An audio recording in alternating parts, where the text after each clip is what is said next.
Jai Gurudev. I'm very honored to be here today, and I want to thank you all for coming. So this book, The Blessings of Maharishi, The Wonderful Stories of My Life, is a book that really can help us to understand Maharishi and his transforming work for the world much more. And I would first of all like to thank Maharishi for guiding me my whole life. And I would like to thank the publisher, Motilal, for publishing the book, accepting it. And Maharishi is a man of knowledge, and this knowledge is really capable of transforming the world. It has transformed the lives of millions of people in a better way. It can transform society as a whole. You see, I had the good fortune to be, it's now 50 years, I started 50 years ago to be with Maharishi. And I was working as a staff, simple staff in the hotels where he was living in France and Switzerland, starting washing dishes, and then I became, after a few months, a hotel director in a 5-star hotel where he stayed. And his presence is something so unique. He was radiating this knowledge, he was embodying this knowledge. I felt the light shining through him, and his energy and compassion was just incredible. You know, you would come from a long travel and you were completely exhausted, and you are 2 minutes in his presence and you feel completely transformed and blissful.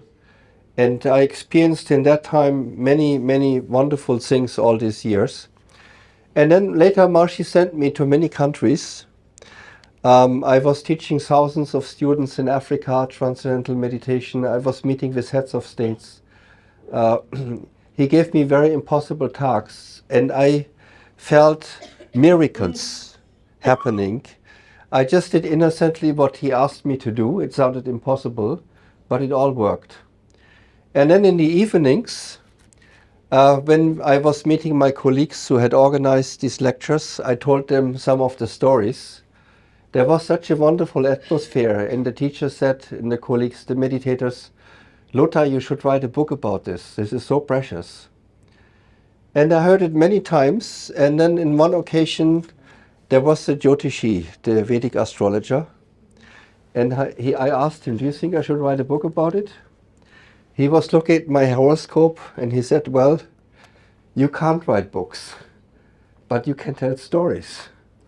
And if the book will be written like you tell the stories, 10,000s of people all over the world will get inspired to learn Transcendental Meditation. It will have a great impact, the book. So then Dr. Pirc, she had written many books on Ayurveda. And so when she saw what I was writing, she said, let me do it. And then together, it took about 4 or 5 years to put all the stories together and then to write the book. And the book it's an autobiography, and it tells the stories how it was to work with Maharishi, what he all did, and the many miracles that I have experienced during that time. And so I became a teacher of Transcendental Meditation, and then I got to know Ayurveda, and I was lucky to be in the team. You see, Ayurveda was not known in the West at that time. We will hear from Dr. Triguna, his father, and he came. And I was organizing meetings with the health ministers who came to Geneva from the World Health Organization. And so we spread Ayurveda around the world. I was working on so many projects.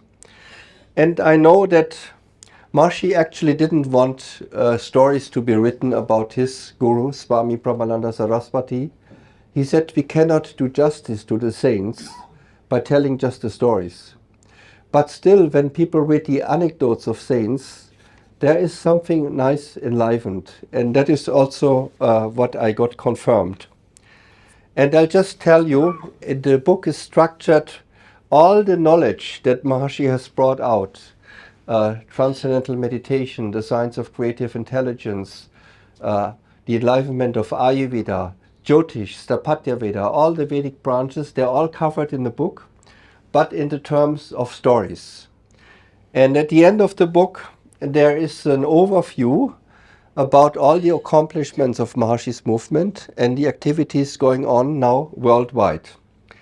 And would you like to hear some stories? Yeah, absolutely. So one story was, I was in Cyprus. I spent many months there. And the health ministry was ready to introduce Maharishi Ayurveda. The government wanted us to build a Maharishi University in Cyprus to create peace there. And so Maharishi called us all of a sudden to come to Noida. I was attending 7 years the Maharishi Thousand-Headed Purusha program for single men. It's like living in a monastery and just focusing on the transcendence and studying Vedic knowledge and comparing the Vedic knowledge also with the latest discovery of modern science. So we spent almost the whole day in the transcendence and studying the Veda at the same time. And that was a wonderful experience. Maharishi was many times there. He was guiding us. So he called all of us, we were 700 young men, to Noida to meet him over Guru Purnima. And the Chankaracharya from the north was there. We had wonderful meetings. But I got sick. I got an ear infection, I had high fever, I got weak, and I decided I have to go home. And when I was just about to go to New Delhi to book a ticket, then one of his assistants came to me and said, Maharishi asked me to come to you. You should not leave before you have talked to him. So then I was waiting to see him, and it went until 2 o'clock in the night. He was meeting people. And then the secretary came and said, everybody should go and rest and come back tomorrow. And every day I got weaker. That went almost for a week. At the last day I could only lie down. I had no more energy. And I decided no matter what happens, tomorrow I will go back. So the secretary came again, as every evening, and said, everybody should go and rest and come back tomorrow. But Lothar, you should stay. So I went up the Kucha, the stairs, and I was waiting in the meeting room next to Maharishi's room, and I was meditating for 20 minutes. And then when Maharishi switched on the intercom, my disease was gone. I was completely healthy. It was a miracle what happened.